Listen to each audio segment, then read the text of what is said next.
Welcome to the December the 24th, 1991 taping of It Happened in Grand Prairie. This is our history tape number 162. And we are very excited today for this really wonderful Christmas time special to bring you a very special gentleman from the city of Grand Prairie, a longtime resident, Mr. W.J. Benedict. Joe Benedict, welcome to the set, sir. Thank you, Ruthie. Glad to be here. Wonderful. Joe Benedict, would you look out into your camera and let's begin your history session with us by establishing your genealogy. Tell us a little bit about your folks, and if you have brothers and sisters, we'd like for you to name them. Say anything you'd like to about your family in your young days, please. Well, my father was born in 1877 in a little village of Bischlock, Austria, about 75 miles southeast of Salzburg. He and his rather large family moved to this country 4 years later in 1881. If I remember my history, the older boys were in the process of dodging the draft, which is the reason they came. My mother was born in Victoria County, Texas.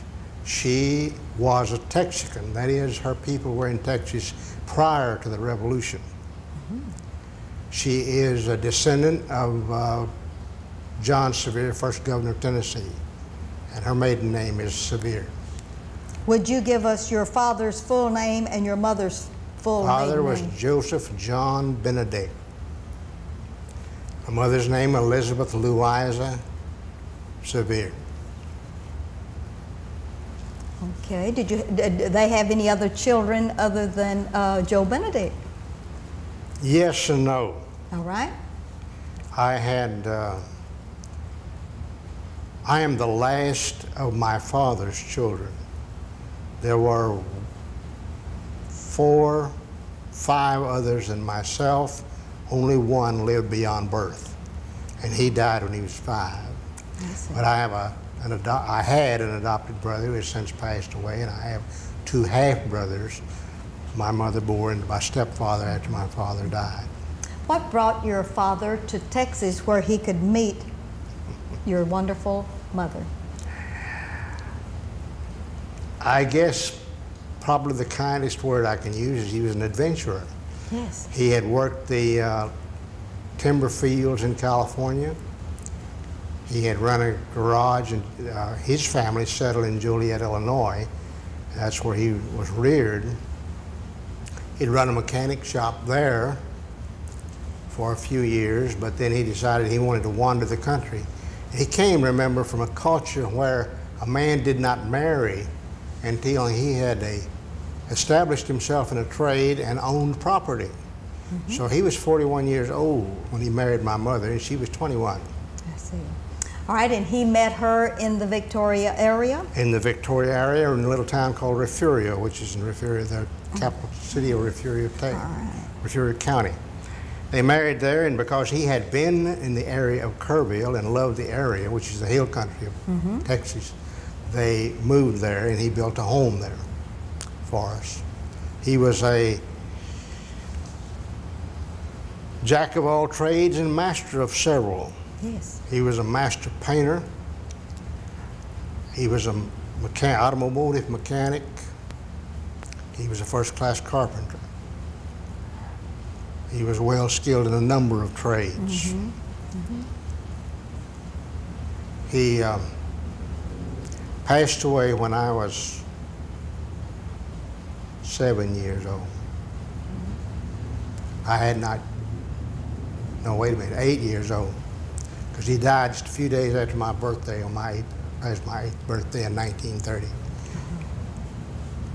And he left us, my mother, a widow, with his only other living son and my adopted brother. They were 9 months and 18 months, and I was 8. And she supported the family at that time, because women weren't supposed to work out of the home, you know. Yes. This was the father's job to earn a living, so widows had a pretty rough time. This is in the depth of the Depression. She worked for $4.50 a week as a laundress. Mm-hmm. And that's the way, for the most part, that we survived for some time. Later, she married my stepdad in 1933, and things began to get a little bit better. Now we had a head of household and someone to help with the bills. Yes, that's wonderful. All right, now, where did Joe Benedict attend school? Lily Stool in Kerrville, Texas, about half my life. Believe it or not, I graduated from Notre Dame. That was the name of the school that I went to there. We moved back to Refugio so that my mother could be near her folks in 1933. And I went to school there at Our Lady Refuge School in Refugio, Texas. Mm-hmm. All right.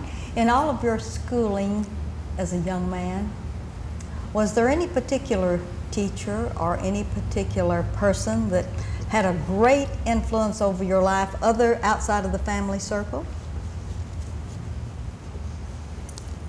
Yes, one. Would you like to name drop? She's long since gone. Her name was Sister Mary Julia. What her family name was, of course, I have no way of knowing. But she was my math, science, biology, physics, algebra teacher. How wonderful, all rolled into one. Well, to give you a little bit of insight to this, this was a two-storied wooden school building that had 4 classrooms. The entire high school class was only 23 people. The entire, yes. The year prior to my graduation, the senior class was made up of 1 boy. I think there were, if I remember correctly, there were 5 people in my class, 1 boy and 4 girls. So we only had 4 teachers for the whole school, from kindergarten through high school. When you were growing up and in school, were you a specialist in any field, or were you an athlete, or were you into all of the studious? I was into science. Into science, okay. Academically, you excelled then? I did pretty good. All right. Okay. I had my own, what I called my laboratory at home. It had been the pantry. It was about an 8 by 8 foot room my mother allowed me to take possession of. And there's where I concocted some of the terrible things that she used to have to deal with. Many experiments. Many. Many experiments. All right, we're going to leave your schooling now and do a little skipping around since Ruth, your wife, is not here. We'd like for you to establish her genealogy so we can get that into our historical record today, because she is a long time Grand Prairie. She's a long time member. All right, would you give us her family? Her dad, Stacy Holloman, was born, I believe, in the sand hills above Vernon, Texas. Of course, these are farming people now. Don't expect me to tell you they were born in this city or in that city, because that was not the case. Fanny Frances Hedrick Holloman was born, I believe, in Riley, Texas, just south of Dallas. Okay.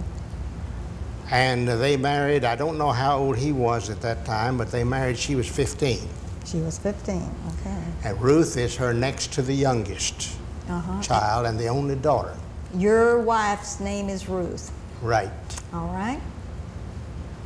That's my girl. All right. Did she have any other brothers or sisters? Yes, she has a younger brother, Sam Holloman, lives in this area.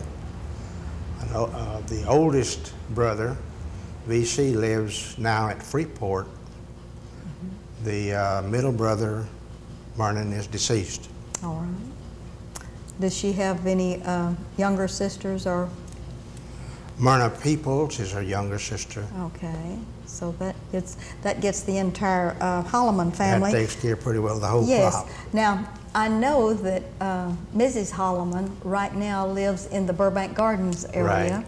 and has been there for a long time. Do you know approximately when they moved to? They moved there from El Paso, I think, and Ruth may want to correct me, but I believe they said that it was 1936. 1936. Well, I did enjoy many young years because I went to school with VC and Myrnan. They were a little younger than I am, and of course Ruth was very much younger, and of course Sam was even younger than that, and on down to Myrna.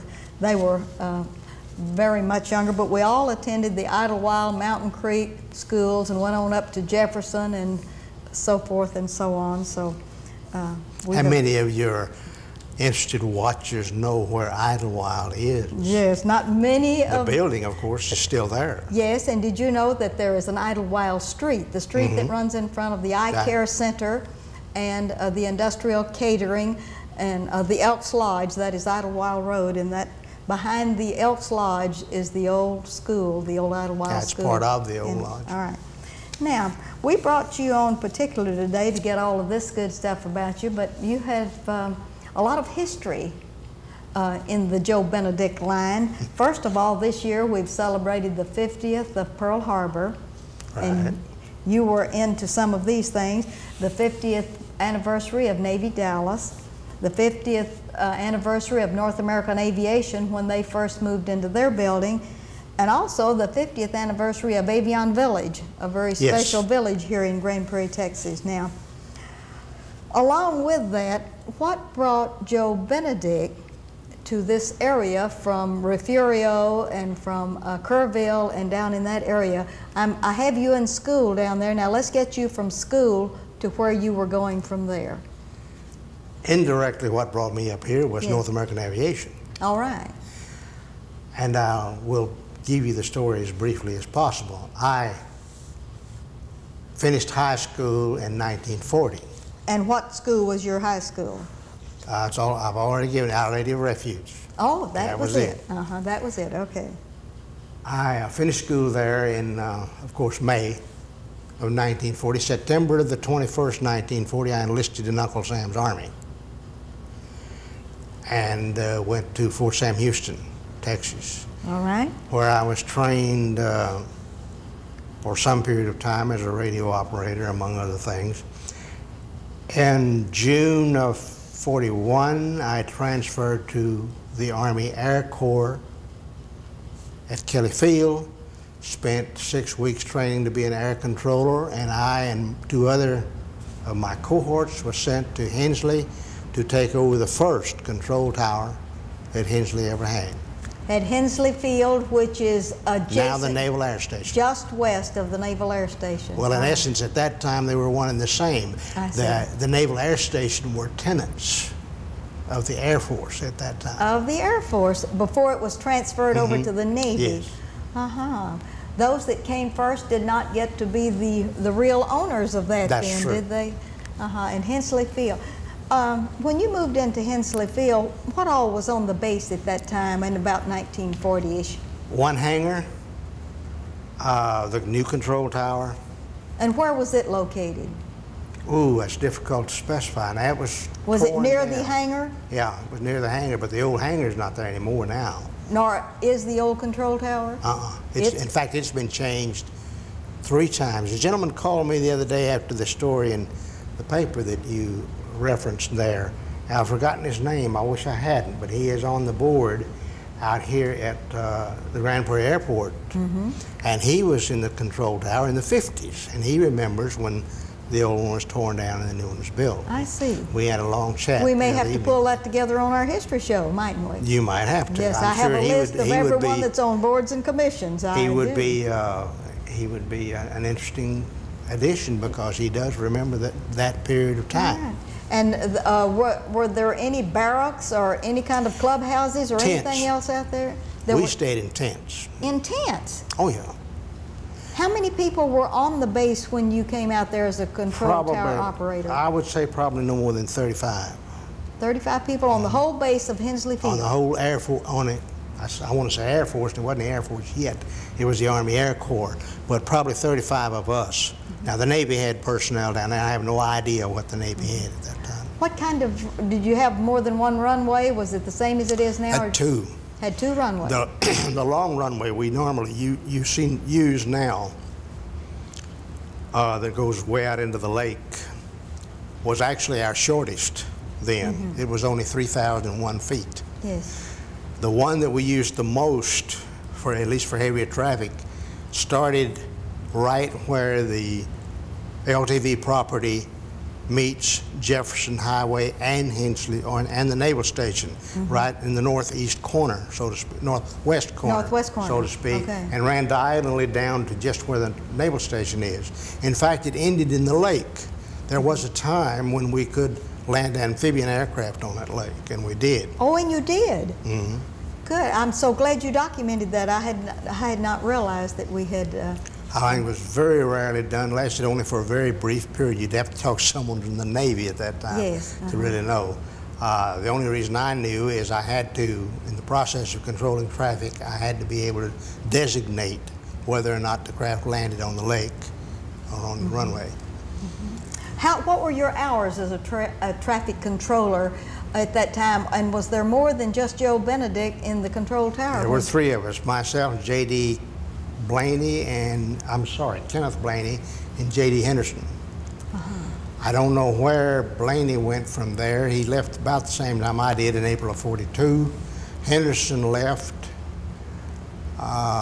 went to Amarillo, and then later when it entered the Army Air Corps flight training, became a lieutenant pilot of a P-38 and was later killed in action. All right.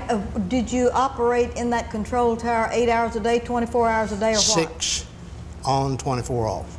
6 on and 24 off, but someone was there for the whole 24-hour period? Right. Well, I'm sorry, I stand to be corrected. That was the normal procedure for control tower, but at that time, we had no night traffic. We did not have the facilities, so we were actually working only a 12-hour shift mm-hmm. from daybreak until sundown. Okay. Would you tell us a little bit of something about the personnel there? What y'all do for leisure when you left that tent? And, leisure in yes, Grand Prairie? Yeah, tell us about Grand Prairie. I don't want to sound critical of Grand Prairie. Okay. But you could, at that time, you could not go to the drugstore and buy malt. You couldn't even, if I remember correctly, you couldn't even buy a gallon of gas. You couldn't go to the show on Sunday. Nothing. I mean, nothing. This place but the church buildings opened on Sunday. It was closed down. Right. It closed down. And this made it very hard on us because we did not have a mess hall. We were paid to furnish our own meals. I see. So we had to find some place to go on Sunday where we could eat. And most of us were, as the old saying goes, dependent upon Shank's mare to get where we wanted to go. In fact, I used to walk from Hensley, not necessarily just on Sunday, but other times as well, to where Fort Worth Cutoff and Davis blends up on top of Chalk Hill to the old Civil's Cafe and have lunch and then walk back. Walked all? That's about 2.5 miles each way. It's more than that. Well, it's at least that. I never measured it, so I don't know. Oh. But I did not know that's that all you we did could not do. have a mess hall out there. Well, we had the officers' club, which served meals, and we were permitted to eat over in a corner, you know, if we didn't. But the food was not that good, to be quite frank with you, and we didn't like to eat there. So we'd usually try to find somewhere else to go. All right. But to us GIs, really, Grand Prairie was very inhospitable. What was the magic date that you came to Hensley Field? The latter part of September of '41. September of '41, and when did you leave it? Spent my first night in Grand Prairie in Small's Hotel. Oh, yes. Remember? Yes, up on Church Street. Church and Center. Church and Center, Miss Lida Small ran the Small Hotel, and she was a large, wonderful lady.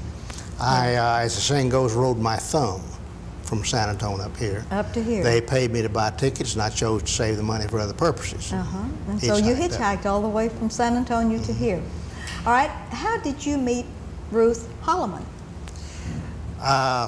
Through Kenneth Blaney, who was dating, and I know I'm going to be embarrassed because the lady still lives here. Betty Lou Miller. All right. We met at her house. I went with Blaney. Betty Lou had invited Ruth over. In fact, Ruth and I had our first date the Friday following Pearl Harbor, December the 12th, 1941. 1941. Mm-hmm. By Christmas, we were engaged. By April, I was on my way overseas. All right. Did you marry before you went overseas? No. You did not? We had one of those marriages that were never supposed to work. Yes. I spent 30 months overseas, came back at 10 o'clock in the morning. By 10 o'clock at night, we were married. I see. All right. That sounds very exciting. But it took. But it took. And how long have you and Ruth Holloman been married?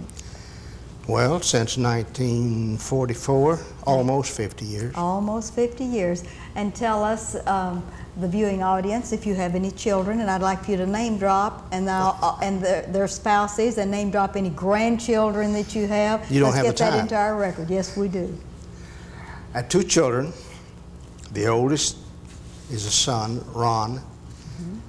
The youngest is a daughter, Shelley. Mm-hmm. They're 3 years apart, born on the same day. Oh my. July 29th. Okay. Ron is married to Iris K. Singleton Benedict, who you know, I'm sure. Yes. And Shelley is married to Bill Tyson. Bill and Shelley have a son, Chad.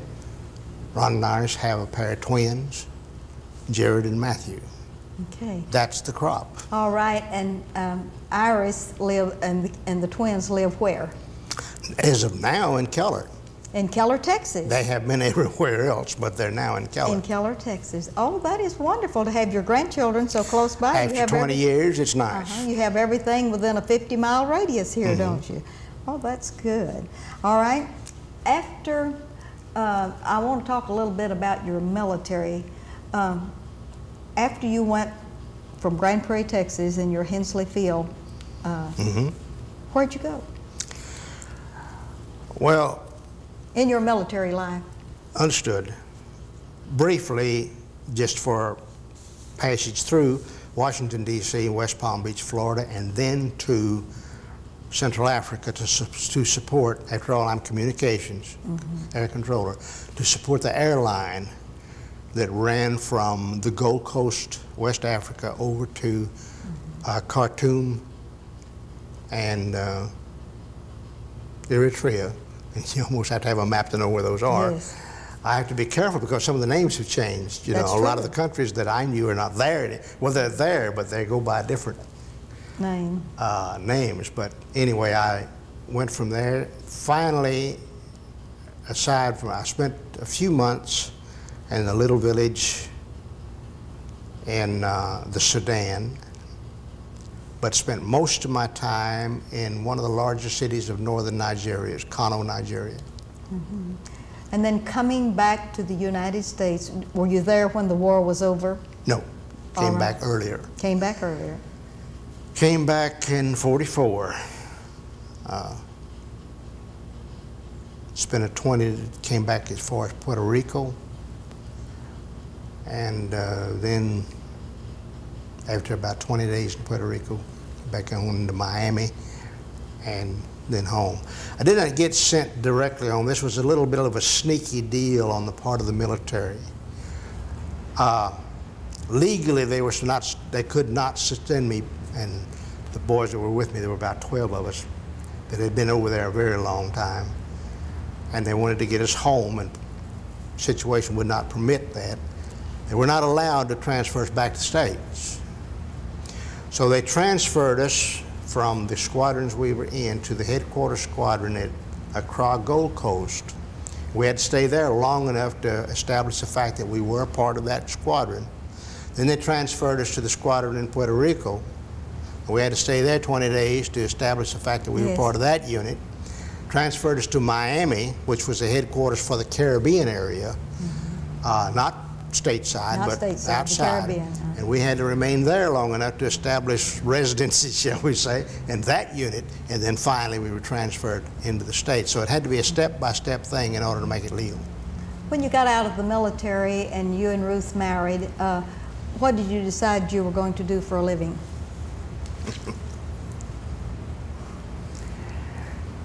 Well, we have about 3 more minutes before this interview. Okay, I got attached to I didn't do this at first. I took whatever I could get at first. There's a story behind that you would enjoy, but we don't have time. But I took whatever I could get for the first few months. However, in 1946, I went in as an apprentice boatwright. This is back in the days of the old wooden boats, you know, the Chris Craft and the Garwood and so on. So I took up an apprenticeship in that and stayed with it long enough to get masters. And we worked out of the Grand Prairie area because Ruth's folks were here. But I went to San Angelo to open a shop down there. We had an economic slump. I had to come back here. We happened to go to work for what was then Chance Vault, and found out that I could make more money building airplanes than I could building boats. So I stayed for nearly 40 years. And 40 years with LTV, and retired from there as what? Master template maker. Master template maker. Yes, Class A. That is wonderful. And I had been other things. Yes. During that time. And when did you retire? Formally? October of '87. October of '87. And Joe Benedict we have about 2 more minutes in the view. What are you doing in Grand Prairie now? Just having fun? As you know, I'm retired. And I think the purpose of someone retired is to be very, very busy and accomplish nothing. I love that. And that's about where I'm at. And you're enjoying life?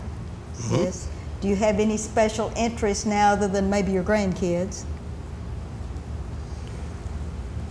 Well, I've always had my hand in woodwork, so I do a little of that. I've got houses to take care of, church involvement, just these things.